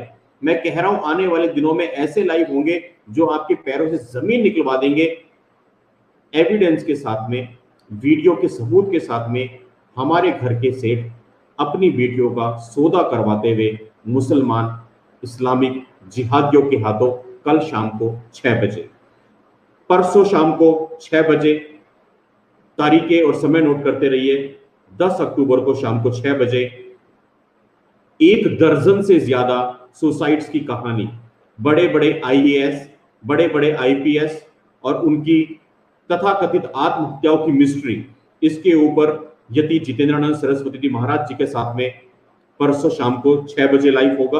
कल का मैंने आपको बताया, सुदर्शन वाहिनी के आजाद विनोद भाई और बाकी कुछ हमारे मेहमान होंगे जो मैं अभी खुलासा नहीं करूंगा। और उसके बाद में मंडे को शाम को 6 बजे 12 अक्टूबर को, चेहरा देख के आप सब समझ गए होंगे, काजल त्रिवेदी शिंगला जी, काजल हिंदुस्तानी के नाम से सोशल मीडिया पे बड़ा नाम, बड़ा चेहरा, इनके साथ में हम लाइव करेंगे इसी विषय पे। बिग बॉस और केबीसी, आपने देखा होगा केबीसी में किस तरह से सवाल पूछा जाता है, इस युवा नेता की आवाज को पहचानो। और युवा नेता कौन? वो लंपट, वो देशद्रोही दीदी जो दिल्ली में नारे लगाते हैं भारत इंशाल्लाह इंशाल्लाह इंशाल्लाह, जिनको आप और मैं कभी युवा नेता नहीं मान सकते। लेकिन सवाल इतना सुंदर गढ़ा गया, हमारे दिमाग में क्या बिठा दिया कि ये लोग युवा नेता हैं। तो ये मीठा जहर जो घर घर में परोसा जा रहा है, जो बॉलीवुड का जिहाद था वो बॉलीवुड से बड़ा हो गया टीवी का बक्सा, और टीवी के इस बक्से की पहुंच घर घर में है, बच्चे बच्चे तक है। तो ये तो जिहाद का और भी खतरनाक स्वरूप है। और इसी स्वरूप पे चर्चा करने के लिए हमारे साथ में दीदी माँ है। मैं दीदी माँ आज आपको एक छोटा सा वीडियो दिखाना चाहता हूँ। जब मैं जिंदगी में पहली बार यति बाबा से मिला था, यति महाराज जी से मेरी मुलाकात 8 जून 2017 को हुई थी। 2 मिनट का एक छोटा सा अंश उस मुलाकात का। मैंने उस मुलाकात में, पहली मुलाकात थी यति बाबा के साथ, और पहली मुलाकात में आप देखिए मैंने साहस करके क्या उनसे पूछा, और उन्होंने भी कितने प्यार से मुस्कुरा के मुझे क्या बोला, वो यादें आज ताजा करने का मेरा दिल कर रहा है। आप अनुमति दे वो वीडियो में प्ले करूं यहाँ पे? बिल्कुल बिल्कुल भैया, बिल्कुल। चंदन भाई वो वीडियो प्ले कीजिए प्लीज। और स्वामी जी, यहीं पे एक बड़ा पीड़ादायक प्रश्न है। पीड़ादायक इसलिए कि जिस भगवे का हम सबके खून में सम्मान है, हमारी आत्मा में, हमारी सांसों में सम्मान है, उसी भगवे को बदनाम करने के लिए कुछ तथाकथित बाबा, जो स्वघोषित बाबा होते हैं, आप समझ गए इशारा किसकी तरफ है, जो सलमान खान के शो में जाकर के इस तरह की हरकतें करते हैं, उसके बाद में किस किस तरह की वीडियोज हैं जो हम यहाँ साइबर सिपाही के कैमरे पे जिक्र भी नहीं कर सकते, और फिर वो सभाओं में पिटते फिरते हैं। ऐसे नकली और ढोंगी बाबाओं का हम लोग क्या इलाज करें, क्योंकि समाज ने हमारी तरफ एक अपेक्षा भरी निगाह बनाई है अभी। और स्वामी खासतौर पे यति नरसिंहानंद महाराज को जो समाज में देखा जाता है, जो कल है, उनसे हिंदू युवक युवतियों की बहुत अपेक्षाएं हैं। ऐसे ढोंगी बाबाओं के लिए हम क्या कर सकते हैं? देखिए, मैं एक तो आपको बहुत स्पष्ट बता दूं कि वो व्यक्ति बाबा नहीं है, तो स्वामी नहीं है, वो तो कोई भांड है जो हायर किया गया है हिंदुओं में फूट डालने के लिए, हिंदुओं को बदनाम करने के लिए। लेकिन खैर उसकी बात अगर जाने भी है तो हमारा साधुओं का सिस्टम पिछले कुछ समय में खराब हुआ है, और हमारी जो आज स्थिति हिंदुओं की दुर्गति है उसका सबसे बड़ा कारण है कि हमारा साधुओं का सिस्टम कमजोर हुआ है। इसे दोबारा से ठीक करने की जरूरत है। हम लोग प्रयास कर रहे हैं, लेकिन प्रयास अभी बहुत कम है, इससे अधिक प्रयास होने चाहिए। हम लोग बहुत जल्दी इसके लिए जो है एक नीति, एक दंड संहिता बनाने वाले हैं कि भाई साधु कौन हो और साधु कौन ना हो। हमने इसके लिए शंकराचार्य जी से भी कहा है, लेकिन दुर्भाग्य ये है कि पूरे भारत के अंदर हम लोग इस तरह से विभाजित हैं कि एक शंकराचार्य दूसरे शंकराचार्य को मानने को तैयार नहीं है, एक महामंडलेश्वर दूसरे महामंडलेश्वर को मानने को तैयार नहीं है, एक महंत दूसरे महंत को मानने के लिए तैयार नहीं। लेकिन ये स्थितियां बदलनी चाहिए। और आपके जैसे ऊर्जावान युवा जो है, देखिए ये तो है कि हम लोग कभी मार्गदर्शक हुआ करते थे, लेकिन आज युवा हमें मार्ग दिखाएंगे। जब आपके जैसे ऊर्जावान लड़के धर्म की सेवा में, धर्म की रक्षा के लिए आते हैं, तो हम लोगों को कहीं ना कहीं अपराध बोध होता है। हम लोगों को लगता है जब इतने छोटे छोटे बच्चे, जिनके सिर पे परिवार की जिम्मेदारी है, सारी जिम्मेदारियां हैं, फिर भी ये देश और समाज के लिए इतना सोचते हैं, तो हम लोग जिनका कार्य केवल देश और समाज का चिंतन करना, हम लोग क्यों नहीं कर रहे? और एक बात और है, ये भगवा कपड़ा जो है, अगर आप इसे इतिहास में जाकर देखेंगे तो सन्यासियों का आदिकालीन कपड़ा ये नहीं है। पहले सन्यासी श्वेत वस्त्रों में रहा था। ये भगवा वस्त्र तो तब से शुरू हुआ है जब से इस देश में मुसलमानों का अटैक शुरू हुआ है, क्योंकि बहुत सारे लोग जो है घर से निकलते थे और उनको पता नहीं होता कि वो जीवित आएंगे या नहीं आएंगे। इसे धर्म योद्धाओं का रंग माना जाता था, इसे आग्नेय वस्त्र बोलते थे। इन वस्त्रों को पहनने वाले को अंतिम संस्कार की जरूरत नहीं होती थी। इसी जब ये वस्त्र पहनाए जाते थे तभी उसका 16वां संस्कार, जिसे कहते हैं पिंडदान, वो करवा दिया जाता था। तो इसे अग्नि का रंग, देखिए आग का रंग हमेशा ऐसा ही होता है, तो इसे आग्नेय वस्त्र बोलते थे। ये चिता है, सन्यासी अपनी चिता की राख को कहते हैं। तो हम लोग जो इन कपड़ों को पहन लेते थे वो चिता की राख हुआ करते थे। आज चिता की राख भयभीत हो गई है, जबकि सन्यासी को डरने का अधिकार नहीं है। आज चिता की राख जो है बड़े बड़े महल बनाने में लग गई है, जबकि सन्यासी को संचय का अधिकार नहीं है। आज सन्यासी लोग नेताओं के एक तरह से गुलाम हो गए, जबकि आत्मा परम आजाद होती है। हमें ये माना जाता था कि हम आत्मा है, आत्मा परम आजाद होती है। आज ये सन्यासी समाज को सोचना पड़ेगा। आप जैसे नवयुवक, आप जैसे बच्चे ये बहुत अच्छा काम कर रहे हैं, और ये बात बढ़नी चाहिए। ये सारे सन्यासियों से पूछा जाना चाहिए, मुझसे भी। मैं अपनी जिम्मेदारी से नहीं भाग रहा, मेरी जिम्मेदारी है कि मैं ओम जी महाराज जैसे लोग जो कि महाराज नहीं है उनका विरोध करूं, और मैंने किया भी है। और भी लोग जो समाज को गलत करने की कोशिश कर रहे हैं उनका विरोध करना मेरा भी काम है। लेकिन ये संत बाबाओं में बात जानी चाहिए। तो दीदी 2017 में जब मैं यति महाराज से पहली बार जिंदगी में मेरी मुलाकात थी, मैंने वहां यही सवाल किया था।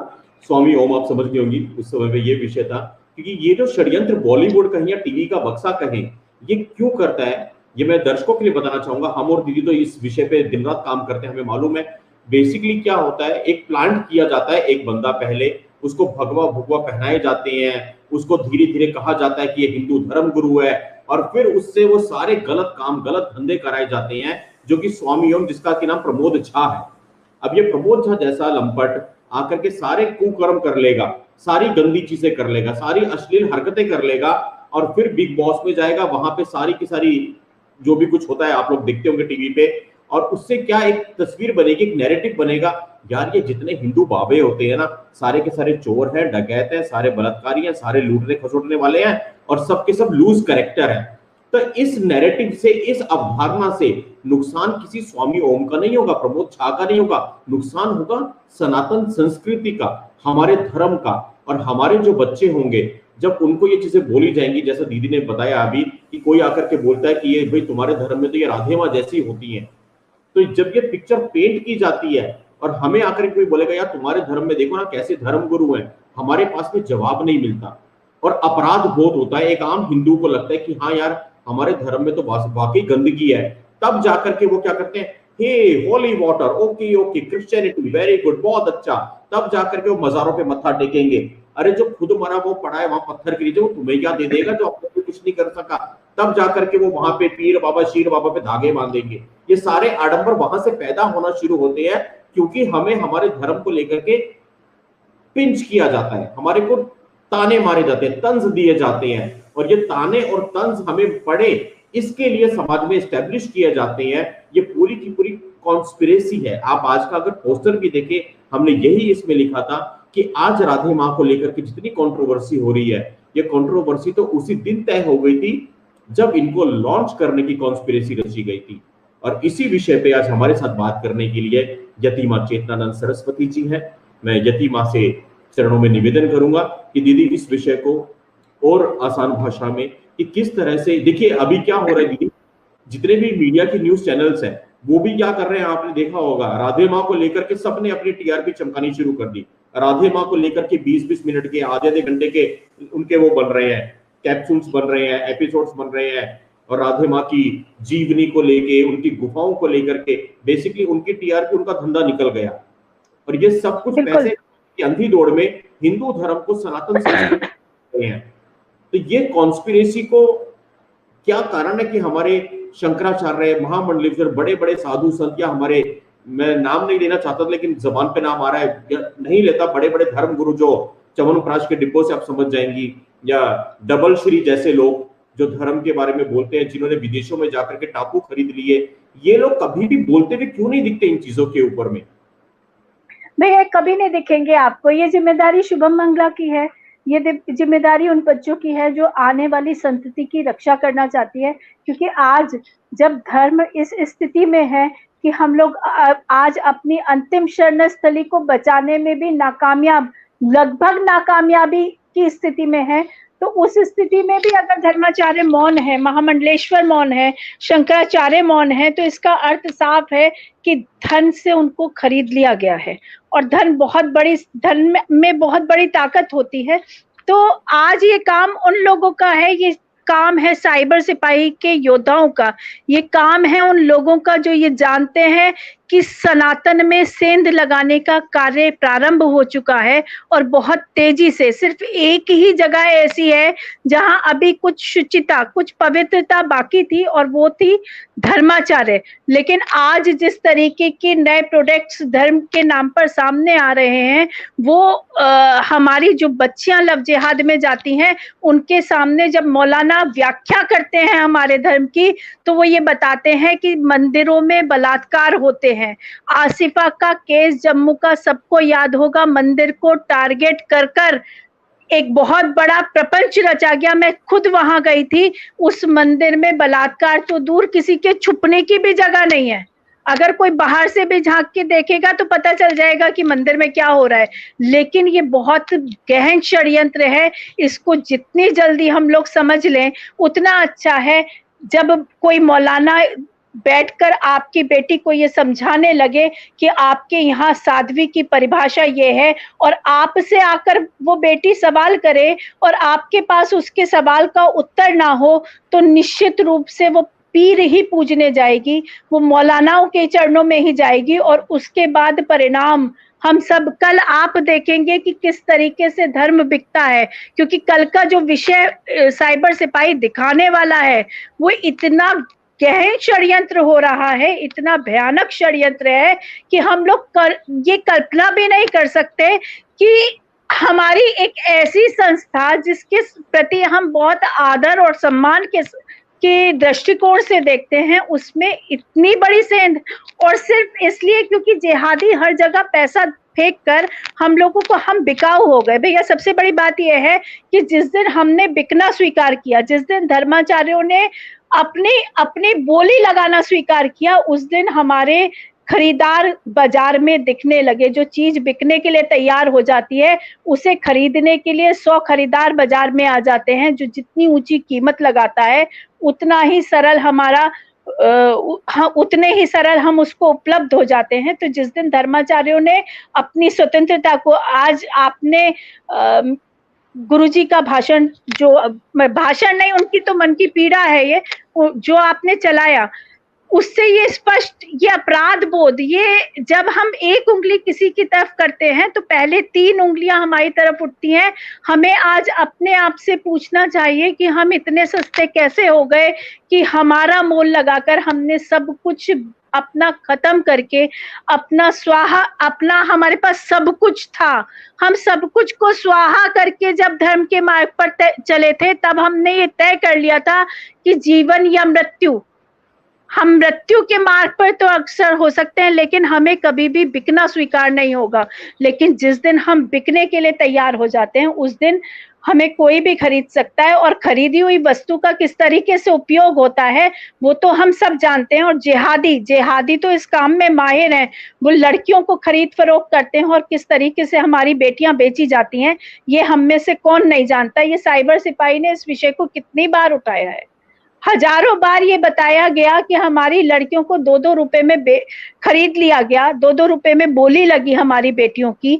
तो साइबर सिपाही एक ऐसा पटल था, एक ऐसा पटल है, और एक ऐसा, मैं बहुत आत्मविश्वास के साथ इस बात को कह सकती हूँ कि जीवन भर एक ऐसा पटल रहेगा जो निर्भीकता के साथ सत्य को आपके समक्ष रखता रहेगा। लेकिन स्वीकारना तो आपको ही होगा। अगर आप छद्मवेश, जो फोटो अभी फ्लैश किए गए, हम में से कोई भी उनका नाम नहीं ले रहा है, लेकिन जो फोटो फ्लैश किए गए, क्या आप अपनी एक एज के बाद, एक आयु के, जब हम प्रौढ़ावस्था में जाते हैं तो उस आयु के बाद कोई भी अपनी माँ को भी इस स्वरूप में देखना स्वीकार करता है क्या? जब हम अपनी माँ से ये उम्मीद करते हैं कि वो सज्जनता की प्रतिमूर्ति हो, वो त्याग की प्रतिमूर्ति हो, तो आप एक बार विचार करके देखिए कि आप कैसे इन लोगों के प्रति, ओम जैसे लोगों के प्रति जिसके पास सिर्फ पाखंड है, जिन ऐसे छद्म बाबा जो अली मौला गाते हैं, जो चिन्मयानंद, जो उसका क्या, हाँ, डम डम डिगा डिगा गाते हैं, ये धर्म की व्याख्या हो सकती है क्या? धर्म की व्याख्या तो इतनी विशाल है कि उसे करने में पूरा जीवन भी बीत जाए तब भी आपको कोई बेढंगा गाना उठाने की आवश्यकता नहीं पड़ेगी। लेकिन हम लोगों ने सब कुछ सहज स्वीकार किया। हमने स्वीकार किया कि आओ हमें खरीदो, हम बाजार में खड़े हुए हैं, तो क्यों नहीं लोग हमें खरीदेंगे, क्यों नहीं हमारे धर्म में सेंध लगाएंगे? और छोटी छोटी बच्चियां जब खड़े होकर हमसे पूछती हैं कि आपका यही धर्म है, आपके धर्म में माँ ऐसी होती है, आपके धर्म में साध्वियां ऐसी होती हैं, वहां उन्हें मौलाना दिखता है, सफेद दाढ़ी, सफेद उसका बिल्कुल सफेद कुर्ता पजामा, भले ही वो कुर्ता 2 इंच ऊंचा होता है, लेकिन उस समय जब आपकी ऐसी माओ की छवि प्रस्तुत होती है और वो दिखाते हैं उन फोटोज को, उस समय आपकी लड़की को, आपकी बेटी को ये अच्छा लगता है कि इस्लाम में शायद बहुत अच्छाई है। ये तो जाने के बाद पता चलता है, लेकिन जाने के बाद, मैंने अभी भी फेसबुक पे लिखा था, तब पछताए क्या होता है जब चिड़िया चुग गई खेत। तो उसके बाद रोने से, जब आपकी बेटी उन व्यभिचारियों के पास, उन बलात्कारियों के पास, उन दुराचारियों के पास चली गई, उसके बाद पछताने से कुछ नहीं होगा। धर्म को आज से सुधारना होगा और ये सबकी जिम्मेदारी है। अगर मेरा काम भी उतना ही है जितना शुभम भैया का काम है। मैं अपनी जिम्मेदारी जब तक तय नहीं करूंगी तब तक मैं शुभम भैया से ये पूछने की अधिकारी नहीं हूँ कि आपने भैया धर्म के लिए क्या किया। तो पहले अपनी जिम्मेदारी को तय कीजिए, क्योंकि हमारी बच्चियों को बरगलाने के लिए वो पीरों पर जाती हैं, वहां उनको वहां वो लुबान जलता रहता है, उसकी सुगंध इतनी वशीभूत करने वाली होती है। आपके मंदिरों में आरती भी समय से नहीं होती, और होती भी है तो पुजारी 2 छींटे दे के निकल जाता है, उसे कोई मतलब नहीं है कौन आया कौन गया, कोई वहां धर्म की व्याख्या करने वाला नहीं है, लेकिन पीरों पे जब वो जाती हैं, माथा टेकती हैं, तो वहां से वो एक भले ही क्षणिक है, मैं मानती हूँ वो बहुत क्षणिक है, क्योंकि भूतों को मेरा तो गीता पे अखंड विश्वास है, भूतों को पूजने से कभी किसी के घर में स्मृति नहीं आई है, कोई घर पुष्पित और पल्लवित नहीं हो सकता भूत पिशाचों को पूजने से। लेकिन वो किस तरीके से आपके धर्म गुरुओं के प्रति नैरेटिव सेट कर रहे हैं, और उस नैरेटिव सेट में आपकी सहभागिता है। आप अपनी, जब आप उनके साथ खड़े दिखाई देते हैं तो आप अपनी जिम्मेदारी से भाग नहीं सकते। आपको ये अपनी बेटी को ये उत्तर देना होगा, आपको अपने अनुयायियों को ये उत्तर देना होगा कि एक प्रपंच रचने वाली, जिसका भेष किसी भी तरीके से सौम्य नहीं है, जिसने समाज को कुछ दिया नहीं है, जो धर्म का ABCD भी नहीं जानती, जो धर्म की व्याख्या नहीं जानती, जो एक श्लोक नहीं बोल सकती। और चलिए संस्कृत, मैं साइंस की स्टूडेंट हूँ, मैं उतनी फ्लुएंटली उस संस्कृत के श्लोक नहीं बोल सकती, मैं इसको स्वीकार करती हूँ, लेकिन मैं जानती तो हूँ, मैं उस व्याख्या को जानती तो हूँ। लेकिन जो लोग सिर्फ गंदे गंदे गाने गाकर आपको धर्म की व्याख्या बताते हैं, एक बहुत ही मतलब विभत्स तरीके का रूप धारण कर कर, एक ऐसा सौंदर्य का एक ऐसा छद्म रूप धारण कर कर आपके सामने प्रस्तुत होते हैं, और आप ये कहते हैं कि हमारी माँ है। तो पहली गलती तो हमारी है कि हमने उसको माँ की उपाधि दे रखी है, और हम उसको सहज स्वीकार करते हैं, हम उसको बराबर में बैठाते हैं, हम गौरवान्वित महसूस करते हैं उसके साथ फोटो खिंचाने में, हम सेल्फी लेते हैं।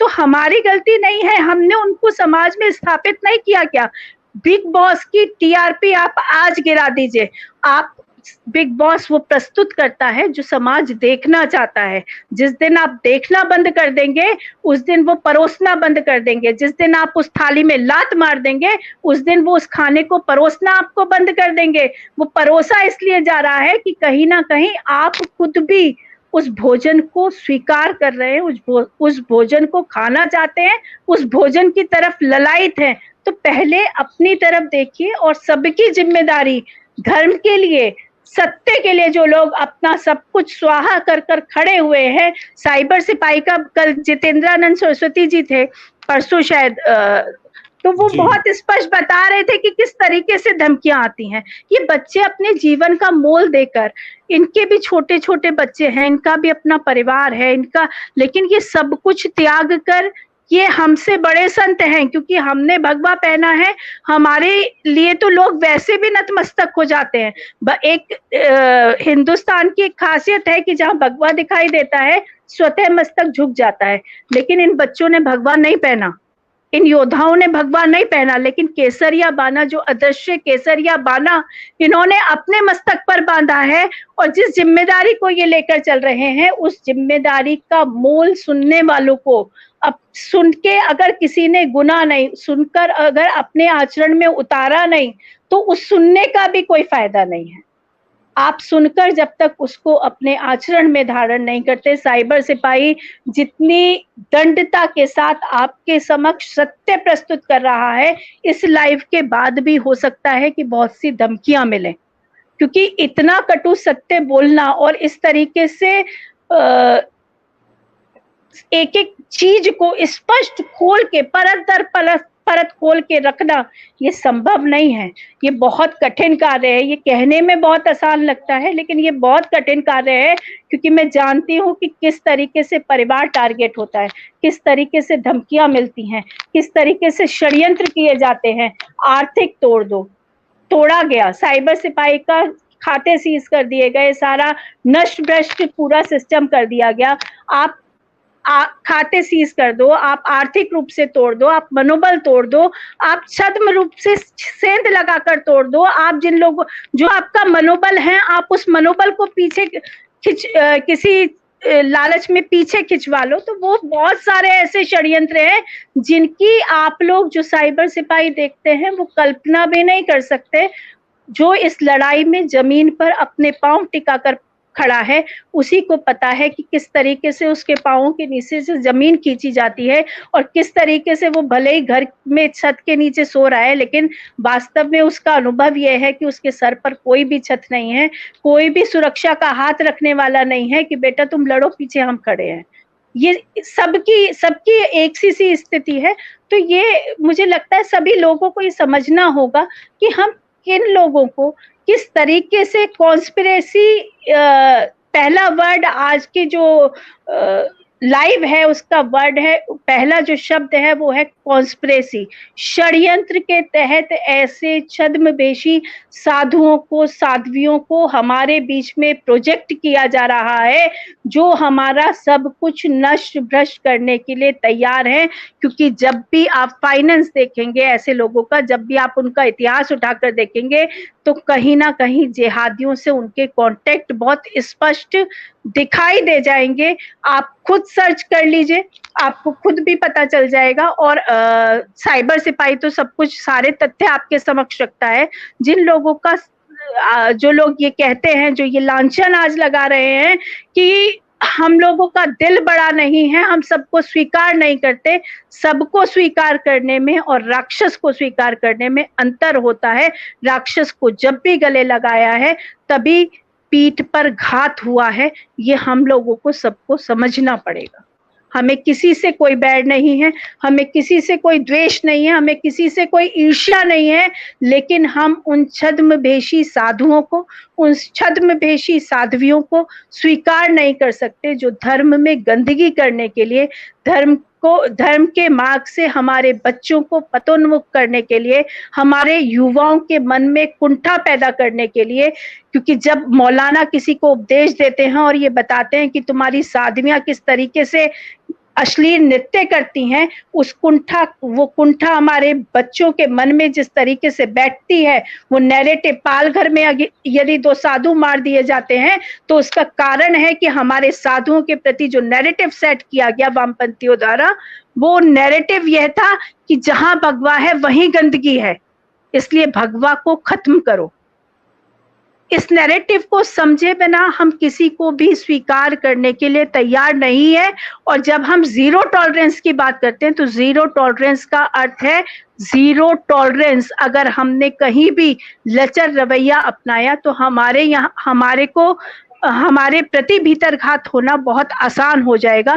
क्योंकि जो भी सत्य सनातन वैदिक की रक्षा के लिए, धर्म की रक्षा के लिए सतत रूप से, सजग रूप से खड़ा हुआ है, उसको तोड़ना बहुत आसान होता है, क्योंकि उसके पीछे कोई नहीं खड़ा, वो बिल्कुल अकेला खड़ा है। लेकिन फिर भी मैं तो बहुत, मतलब मेरे पास तो शब्द नहीं है कि ना संसाधन है, ना कोई सपोर्ट है। उसके बाद साइबर सिपाही अगर आपके समक्ष इतनी कटु सत्य को रखने का साहस कर पा रहा है। कल मैंने अचानक भैया को भेजा और भैया ने तुरंत कहा कि हम लाइव करेंगे, तो मुझे लगता है कि इससे बड़ा साधु का और कोई धर्म नहीं हो सकता कि वो सत्य को इस तरीके से प्रस्तुत करे। तो हमें समझना पड़ेगा कि हमारे पास जो हिंदू के नाम पर जो साधु आ रहा है, वो वास्तव में उसके मन में कितना हिंदूवाद है, वास्तव में वो धर्म के लिए करना क्या चाहता है, वास्तव में उसने आज तक धर्म के लिए किया क्या है। पहले ये तो तय करें कि धर्म के लिए उसका क्या, मैं ये करूंगा, ये तो नेता भी बोलते हैं, ये तो भाषा, हम ये बनाएंगे, हम ये करेंगे, हम गुरुकुल में बच्चों को पढ़ाएंगे, हम शिक्षा देंगे, ये तो सभी कर रहे हैं। लेकिन जमीनी स्तर पे कितना संघर्ष है, कितनी बार पुलिस से लड़ा है, कितनी बार किसी हिंदू के लिए आवाज उठाई है, कितनी बार संघर्ष जमीनी स्तर पे करा है, कितनी बार सत्ताओं से लड़ाई लड़ी है। आज यदि हम लोग यति नरसिंहानंद सरस्वती जी को पूज्य मानते हैं तो उनका संघर्ष जमीन पर दिखाई देता है, इसलिए मानते हैं। लेकिन जो छद्मवेशी हमारे बीच में घात करने का प्रयास कर रहे हैं, पहले उनका आकलन तो कर लीजिए। मैं फिर कह रही हूँ, ना तो साइबर सिपाही को, ना हम में से किसी को किसी से कोई द्वेष नहीं है, कोई ईर्ष्या नहीं है, लेकिन छद्म वेश में रावण हमको स्वीकार नहीं है। साधु के वेश में हम किसी रावण को स्वीकार नहीं करेंगे, साध्वी के वेश में किसी सुपर्णखा को स्वीकार नहीं करेंगे। हम धर्म में ये जो सेंध लगाई जा रही है, धर्म को जिस पतन के मार्ग पर ले जाया जा रहा है, उसको स्वीकार नहीं करना चाहिए, नहीं करेंगे। जी भैया, बहुत बहुत नमन दीदी, आपने पूरी तरह से भावुक कर दिया। जो मैं चाहता नहीं था दीदी ये सारी बातें दर्शकों तक, बल्कि आप तो जानती हैं मेरी टीम से, आप तो आशीष भाई, विपिन भाई, विवेक भाई, आरके भाई, चंदन भाई, चेतन, सबसे मिली हुई है। और शायद अब वो लाइव देख के, अभी मैंने यहाँ कमेंट्स देखे, आपके मुंह से सुना, मैंने उनको भी नहीं बताया था अभी जो पिछले दिनों हुआ उस प्रकरण में, क्योंकि ये बात सिर्फ आपको पता है दीदी। अब चूंकि आपने बोला है तो साथियों बहुत दुख होता है, जिहादियों से तो हम लड़ ही रहे हैं इस फोन पे लगातार। अभी दीदी से लाइव शुरू हुआ, मैंने अपने 2 फोन इस कमरे से बाहर भेजे, दीदी आपने देखा होगा या मैग्नेट बन रही थी, उन पे लगातार धमकी आती है जिहादियों की। लेकिन आज देखिए जिंदगी में किस तरह के हम मुकाम पे आके खड़े हुए हैं। आज हमें धर्म की दीमक पे बोलने के कारण अपने ही लोगों से भी धमकियां मिल रही हैं, अपने ही धर्म के लोगों से जो हिंदू हैं वो भी कॉल करके गालियां देते हैं, धमकियां देते हैं, जान से मारने की, परिवार को नष्ट करने की, बीवी बच्चों पे हमला करने की। इस लेवल तक मतलब हम आएंगे, मैं नहीं कहना चाहता ये बातें दीदी, आपने बोल दी, भावुक कर दिया, लेकिन मैं कहता हूं आपका आशीर्वाद है साथ में दीदी, माँ और महादेव है रक्षा करने के लिए, कोई दिक्कत नहीं है। बिल्कुल भैया, भैया जगदम्बा बैठी है और डासना में तो माँ का स्वरूप ही योद्धे स्वरूप है, वो हर उस योद्धा को पसंद करती है जो सत्य बोलता है। हम सब जानते हैं कि किस तरीके से वहां पर हमले होते रहे, लेकिन कोई डिगा नहीं पाया। उसका सबसे बड़ा कारण ये था कि वहां माँ बैठी थी बचाने के लिए, और मैं ये जानती हूँ कि माँ अपने हर बच्चे की रक्षा करेगी जो सत्य सनातन के प्रति अपनी आवाज को बुलंद करेगा, जो सच को रखेगा समाज के सामने, जो सनातनियों को सच बताएगा, उस हर आवाज को की माँ रक्षा करेगी। तो बस दीदी आपका ये आशीर्वाद सदा बना रहे, और जैसा मैंने दर्शकों को वचन दिया है, बहुत जल्दी जो हमने आपको ये झलक दिखाई थी, एक और राधे माँ और ऐसी बहुत सारी राधे माँ हमारे साथ में। मैं कहता हूँ फिर से इस भावुक जो क्षण है इसको थोड़ा लाइट मूड में लाने के लिए, जो यती माँ प्लस कम डिटेक्टिव माँ हमारे साथ में है। इन्होंने ऐसी ऐसी खोजबीन करके बहुत सारे लिंक्स हमें दिए हैं, बहुत सारी बातें बताई हैं। राधे माँ की तरह से बहुत बड़ी एक खेप है जो धर्म में एंटर कर रही है, हम उनकी सच्चाई भी आपके सामने रखेंगे। उस लाइव में हम लोग बोलेंगे नहीं, स्क्रीन पे रहेंगे, स्क्रीन में कुछ प्रेजेंटेशन आपके सामने चलेंगी।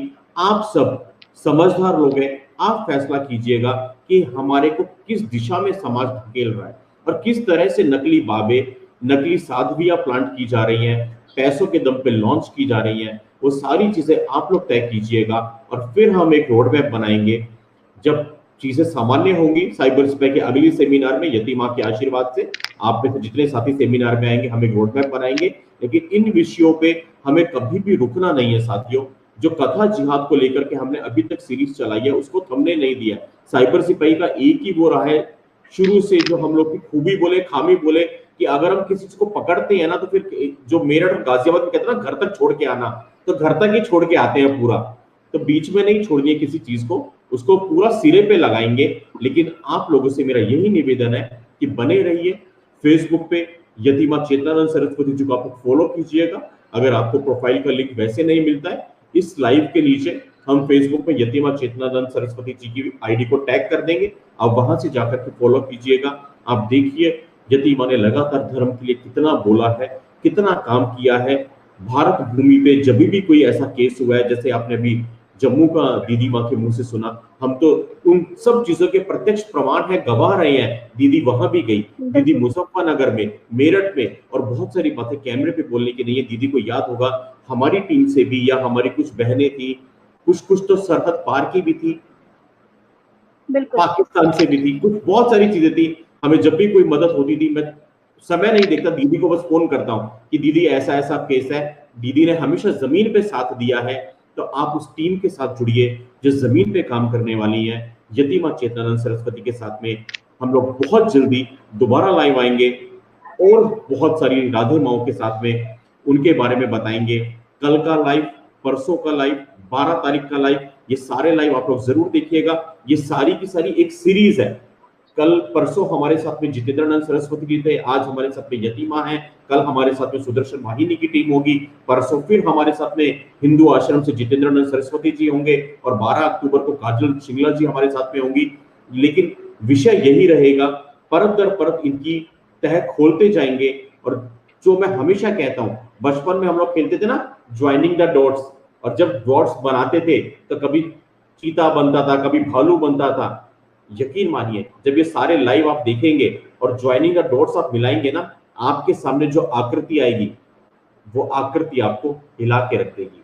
मैं यतिमा चेतनानंद सरस्वती जी के चरणों में कोटि कोटि प्रणाम करता हूँ दीदी।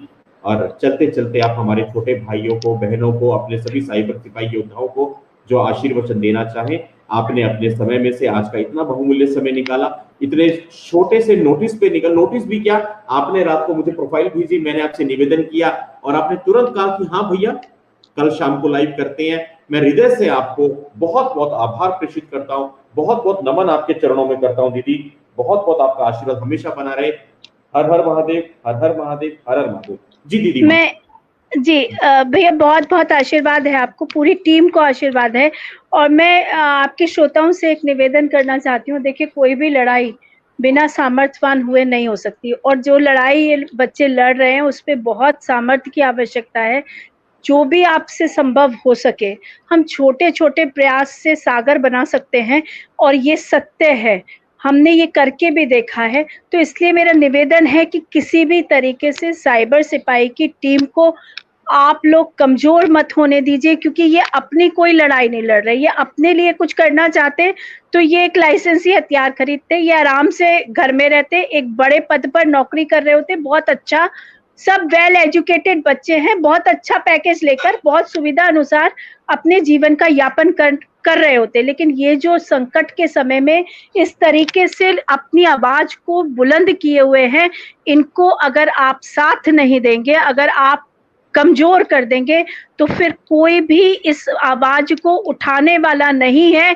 क्योंकि शंकराचार्यों की, महामंडलेश्वरों की, अपने नेताओं की, सब जो समाज पर प्रतिष्ठित लोग थे जिनकी कोई आवाज सुन सकता था, यहाँ तक कि अभिनेताओं की भी, जब अवार्ड वापसी गैंग अवार्ड वापस करता है तो वो किन लोगों के लिए करता है ये आपको पता है। जब बॉलीवुड के बड़े नेता किसी के प्रति कोई स्टेटमेंट जारी करते हैं तो आप जानते हैं कि वो किन लोगों के लिए होता है। आपके पक्ष में बोलने वाले बहुत कम लोग हैं, जिनमें से साइबर सिपाही एक बहुत मजबूत पटल है, जो लगातार निडर, निष्पक्ष होकर सत्य को बिना किसी ईर्ष्या, बिना किसी द्वेष, बिना किसी विद्वेष के आपके समक्ष सत्य को रख रहा है। तो इस बात के लिए मैं आपका अभिवादन भी करती हूँ सभी को कि आप इससे जुड़े हुए हैं। लेकिन मैं ये भी कहना चाहती हूँ कि सिर्फ जुड़ने से, सुनने से काम नहीं चलेगा। जितना ज्यादा से ज्यादा आप इन लोगों को सामर्थ्यवान करेंगे, ये लड़ाई उतनी ही मजबूत होगी। क्योंकि उन हाथों को बल दीजिए जो आपकी रक्षा के लिए अपना सब कुछ त्याग कर, भगवान नहीं भी पहना है तो भी केसरी बाना माथे पर बंधा हुआ है। और शुभम भैया की तो हम तस्वीर भी वो देखते हैं, मुझे तो वो बहुत अच्छी लगती है, उसमें सबसे अच्छे लगते हैं मुझे भैया। तो ऐसे लोगों को बल देने का काम कीजिए, ऐसे हाथों को मजबूत कीजिए जो कल को आपकी पीड़ा को निष्पक्ष, निडर भाव से रख सके। कल कश्मीर खाली हुआ भैया, कोई बोलने वाला नहीं था। उन बहनों का दर्द आज तक किसी भी मेन स्ट्रीम मीडिया में नहीं उठाया गया, कहीं भी उनकी आवाज को नहीं सुना गया। आज कोई छोटा भी घटना होती है तो वो आपको साइबर सिपाही पर दिखाई देती है और निष्पक्ष दिखाई देती है। तो इसलिए मेरा निवेदन है कि कुछ सहयोग अवश्य करें, कम से कम हिम्मत ना टूटे। ये लोग सतत संघर्ष करते रहेंगे, ये मेरा आपको मेरा वचन है। ये आप मेरा वचन मानिए कि ये मेरा वचन है कि ये लोग अपने संघर्ष से पीछे नहीं जाएंगे।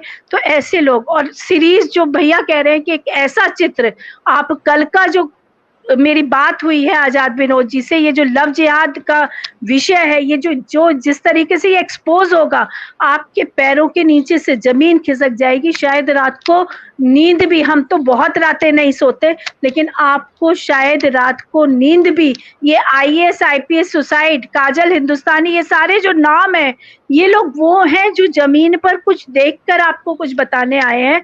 तो निश्चित रूप से ये सारी चीजों को, ये एक कड़ी है जो सेंध है, जो दीमक की तरह हमें अंदर ही अंदर खोखला कर रही है, इसको जरूर देखिए। और मेरा फिर से एक निवेदन है कि साइबर सिपाही को कमजोर मत होने दीजिएगा, क्योंकि बहुत सारे षड्यंत्र, बहुत सारी धमकियां और आर्थिक रूप से तोड़ने का बहुत ज्यादा प्रयास होता है, क्योंकि सबसे आसान है किसी की रीढ़ पर अगर वार करना है तो उसको आर्थिक रूप से आप तोड़ दो, वो नष्ट हो जाएगा, वो कुछ करने लायक नहीं रहेगा, क्योंकि सिस्टम को चलाने के लिए भी आर्थिक धन की जरूरत होती है। तो कल को ऐसा ना हो कि आपके सहयोग की कमी की वजह से ये तंत्र टूट जाए, क्योंकि मुझे मेरी माँ पे मुझे बहुत विश्वास है और मुझे शुभम भैया पे, इस पूरी टीम पे बहुत विश्वास है कि ये सत्य को हमेशा सतर्कता से, सजगता से, निडरता से रखेंगे। एक बार निवेदन करती हूँ कि जितना सहयोग कर सकते हैं, देखिए मैं एक शुभम भैया, हालांकि टाइम बहुत हो गया, लेकिन एक वाक्य सुनाती हूँ उसी लड़की का। वो बच्ची जब मेरे पास आई तो उसने मुझसे ये कहा, वो 10 महीने मेरे पास रही। मेरा एक पॉजिटिव मैं अपना अचीवमेंट मानती हूँ कि 10 महीने बाद मैं चैलेंज करके ये कह सकती थी कि लड़की अब कभी मुसलमानों में नहीं जाएगी। जब वो लड़की मेरे पास आई तो वो बहुत नशे की आदी थी। उसने मेरे से तीसरे दिन ये कहा कि मुझे गोल्ड फ्लेक की सिगरेट चाहिए। मैंने उसको मंगा कर दी, इसलिए मंगा कर दी क्योंकि मैं उसे अपने पास रख के उसको एक, और ऐसा नहीं कि कमजोर दिमाग की लड़की थी, यूपी बोर्ड में 88% मार्क्स से उसने इंटर पास किया था। यूपी बोर्ड के 88% बहुत होते हैं। मैं उसे अक्सर देखती थी, वो एक हाथ से बिना रुके बिना रबड़ के ड्राइंग बना देती थी, आप कोई चित्र बनवा लीजिए। उस लड़की ने मुझसे एक बात कही कि आप लोग क्या खाकर जिहादियों से लड़ोगे। वो जब जाते हैं अपने घर तो एक रिक्शा वाला भी अपनी कमाई में से 10 रुपए जिहाद पेटिका में डालकर जाता है, और वो वहां डालकर सिर्फ पैसे नहीं डालता, वो सिर्फ दान नहीं करता, वो वहां उस पेटी के आगे सर झुकाता है, उसको सजदा करता है, और उसके बाद ये कहता है या अल्लाह हमसे जिहाद करवा। तो जो आदमी जो जिस कौम से आप लड़ने की बात करते हैं, वो अपने लोगों को कभी कमजोर नहीं होने देते, वो उनका कभी मनोबल नहीं टूटने देते, और उन लोगों को भी ये पता है कि जिहाद पेटिका में जो डाला जा रहा है वो सारा का सारा सनातन को नष्ट करने के लिए काम आएगा। तो एक आप कभी देखिए, आपके यहाँ छोटी सी मस्जिद बनकर खड़ी होगी, वो छोटी सी शुरू होगी, दिखाई देगा उसका स्वरूप बहुत छोटा सा, लेकिन वो अचानक इतनी भव्य कैसे बन जाती है, उसका कारण है उसको पैसे डोनेट करने वाले लोग। एक रिक्शा वाला भी, मुसलमान रिक्शा वाला भी अपनी ये जिम्मेदारी समझता है कि तूने अगर 100 रुपए कमाए हैं तो 10 तो जिहाद पेटिका में जाने चाहिए, क्योंकि इससे उस कौम का विनाश होगा जो कौम तुम्हारे लिए खतरा है, जिस कौम को तुम खत्म करना चाहते हो। तो ये एक मानसिकता है, हमें ये डेवलप करना चाहिए। हम ऐसे लोगों को दान करें, ऐसे लोगों की मदद करें जो आपकी आवाज को, आपकी पीड़ा को आवाज दे रहे हैं, जो आपके समक्ष धर्म में लगी हुई दीमक को, धर्म में आई हुई गंदगी को, धर्म से जुड़े हुए मुद्दों को निडरता से रख रहे हैं। इन बच्चों की जान पर बहुत संकट है। मैं पुनः निवेदन करती हूँ, जो भी आपकी सामर्थ्य है वो अवश्य करें। दीदी, मैं आपके चरणों में वचन देता हूँ, आपने इतना यहाँ पे अपील करी, मैं अभिभूत हूँ, मेरे पास शब्द नहीं है, लेकिन आपने जो भरोसा दिखाया है अपने छोटे भाई शुभम पे, आपकी पूरी साइबर सिपाही की टीम पे, मैं इस टीम को अपनी टीम नहीं कहता, यह आपकी टीम है, और मैं आपका भाई आपको सार्वजनिक मंच पे, सार्वजनिक पटल पे वचन देता हूँ, मर जाऊंगा, धर्म से गद्दारी नहीं कर सकता। ये आप बिल्कुल निश्चिंत हो जाइए। जितना मेरी सामर्थ्य होगी, जितनी क्षमता होगी, आपके आशीर्वाद से, माँ और महादेव के आशीर्वाद से काम करते रहेंगे, सहयोग मिलता रहेगा लोगों से, मैं हमेशा कहता हूं। लेकिन दुख तब होता है दीदी, आपको पता है, एक बार हमने और जितेंद्र स्वामी जी ने लाइव किया था, उस लाइव को 2 या 2.5 लाख लोगों ने उसी वक्त पे देखा था, और कमेंट में किसी ने लिख दिया, अपने हिंदू भाई ने, कि यार तुम्हारे लाइव को 2 लाख लोगों ने देखा और सबने 10-10 रुपए दिए, तुमने 25 लाख रुपए बना लिए। दीदी पता है हमने क्या किया, हमने नेक्स्ट डे, अगले दिन दोबारा लाइव किया, और यहाँ पे मैंने स्क्रीन पे अपना पूरा बैंक दिखा दिया। 212 रुपए आए थे, एक 1 रुपया, एक 11 रुपए, और एक 100 रुपए, और 2 50-50 रुपए के। तो मैंने कहा ये 25 लाख रुपए हैं, 212 रुपए आए। तो पीड़ा बस वहां होती है कि जब अपने ही लोग कभी लांछन लगाते हैं। मैं तो हमेशा कहता हूं, आकर के देख लीजिए, आपके सामने सेमिनार में भी कहा था ना ये रहा बैंक का बिल्कुल। यूजर है, मेरा पासवर्ड, तो बस बाकी कोई दिक्कत नहीं है। लड़ने के लिए हमेशा तैयार है, अपने लोगों से जब विरोध मिलता है तब थोड़ा दिल मैं एक बात ऐड कर देती हूँ भैया, वो जो 212 रुपए आए थे ना, वो हमारे लिए 2.5 लाख रुपए बन जाते हैं। माँ की इतनी कृपा है कि हम छोटे छोटे 1-1, 2-2 रुपए की जो दान आता है, जो 11-11 रुपए भैया बता रहे हैं, मैं तो खुद इसकी साक्षी हूँ। मुझे पता है कि किस तरीके से छोटी छोटी चीजों के लिए परेशान होना पड़ता है। मुझे मालूम है भैया, ये बहुत लंबा संघर्ष है और लांछन लगाना तो किसी के लिए भी बहुत आसान है, लेकिन ये माँ की कृपा है कि हमारी हिम्मत, उसने 212 रुपए में भी हमें वो मनोबल दे रखा है कि हमें कोई खरीद नहीं सकता, हम बिकाऊ नहीं है, हम बिक नहीं सकते। हम धर्म के लिए इसी तरीके से अपनी आवाज को बुलंद रखेंगे। एक बार सभी बोलेंगे हर हर महादेव, हर हर महादेव, हर हर महादेव। कमेंट में लिखिए हर हर महादेव, ताकि ताकत मिले, बल मिले और आपको ये समझ में आए कि 212 रुपए की भी हम जैसे लोगों के लिए, शुभम भैया जैसे लोगों के लिए जो इतना बड़ा टीम लगा के काम कर रहे हैं, उनके लिए उस पैसे की क्या कीमत है।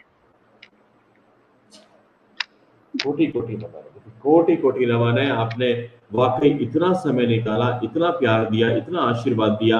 और ये जो माँ, ये फैशनेबल माँ है दीदी, ये माँ में तो समझ नहीं आती कैसे अपने आप को माँ कहती है। और दीदी इस अवस्था में आपने बिल्कुल सही बोला कि जो ये उम्र होती है जिसमें एक आम नारी भी कहती है कि चलो तो गंगा नहाने चलूं और मुक्त हो जाऊं समाज की जिम्मेदारियों से, घर की जिम्मेदारियों से, ये बताइए फैशन परेड कर रही है पूरी तरह से। मतलब मैं तो, और ये खुद को कहती है मैं हिंदू शेरनी हूँ। और भैया सबसे दुखद ये है कि इन्होंने ऐसे मंचों का प्रयोग किया है जिससे बहुत युवा, जो कट्टर युवा है, वो इनसे जुड़ा हुआ है। आप इनकी प्रोफाइल चेक करेंगे तो आपको ऐसे लोग जुड़े हुए मिलेंगे कि मतलब किस तरफ हम लोग जाना चाहते हैं ये समझ में नहीं आ रहा। ये हमारे युवा को, जो हमारा जो मिलिटेंट फोर्स है, उसको इस तरीके से डाइवर्ट कर रहे हैं गंदगी की तरफ कि विनाश हमारे सम्मुख खड़ा हुआ है। हम लोग समझ नहीं पा रहे। प्रोफाइल देख के मतलब मैं तो रात भर नहीं सो पाई। आपने जब मेरे को भेजा, मैं दिखाई देता हूँ, चलिए अब मैंने कहा था मैं रोकूंगा अपने आप को, लेकिन नहीं रोक पाया। इनका नाम है आस्था माँ और ये खुद को बोलती है हिंदुस्तान की शेरनी, असली हिंदू शेरनी। और असली हिंदू शेरनी के बारे में अभी तो हमने कुछ भी नहीं दिखाया। अगले लाइव में जब भी हम दीदी माँ के साथ आएंगे आपको दिखाएंगे। और फिर से कहता हूँ शायद उस दिन हम कम बोलेंगे, बिल्कुल नहीं बोलेंगे, स्क्रीन पे सारी प्रोफाइल चला देंगे। आप लोग आंकलन कीजिएगा कि अगर हिंदू शेरनी ऐसी होती है तो मतलब फिर तो धर्म का पतन तय है। और हम लोगों को सोचना पड़ेगा, जो लोग इनको फॉलो करने वाले लोग हैं, जो लोग इनको बड़ा बनाने वाले लोग हैं, कि हम इनको किनको बड़ा बना रहे हैं। इनको बड़ा बना करके कल को लोग आके हमारी बच्चियों को ताना मारते हैं, हमारे घर की बहनों को ताना मारते हैं कि देखो तुम्हारी साध्वियां ऐसी है। और तब हमारे घर की बच्चियां पीरों पे, फकीरों पे, मजारों पे, मौलवियों पे, मुल्लाओं पे तब जाती हैं। ये इतना बड़ा षड्यंत्र है हमारे धर्म को तोड़ने का, हमारी बच्चियों को कन्वर्ट करने का। इस चीज को आपको समझना पड़ेगा। और यही हमारा आज का विषय था, यही हमारा आज का बैनर था कि कॉन्स्पिरेसी से लेके कंट्रोवर्सी तक।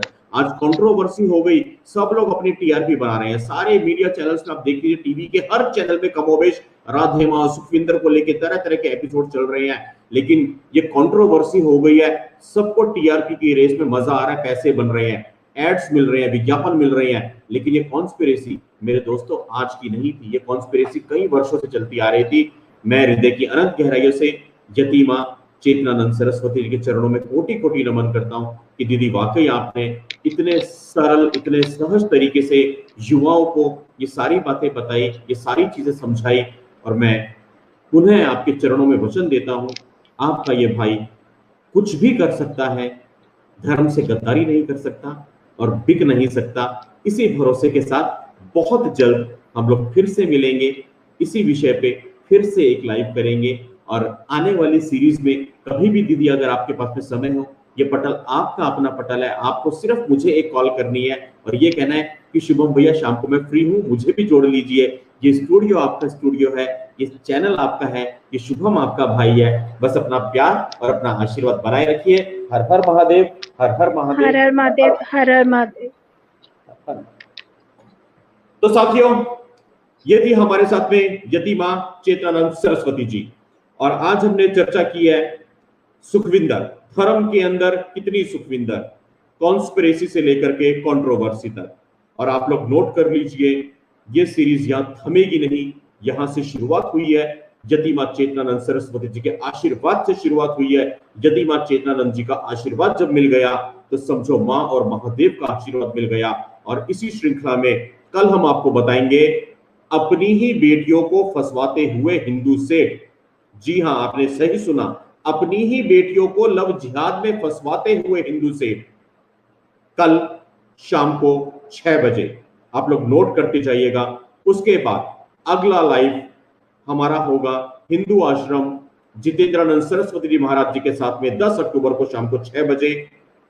1 दर्जन से ज्यादा आत्महत्याओं का सच, बड़े बड़े IAS IPS क्यों कर रहे हैं आत्महत्या, एक ऐसा विषय जिसको शायद मीडिया नहीं छूना चाह रहा, क्योंकि उनके पोरवे जल जाएंगे, उनकी उंगलियां जल जाएंगी, उनकी जबानों में लकवे मार जाएंगे। इस विषय पे आएंगे हिंदू आश्रम यति जितेंद्रानंद सरस्वती जी के साथ में 10 तारीख को शाम को 6 बजे।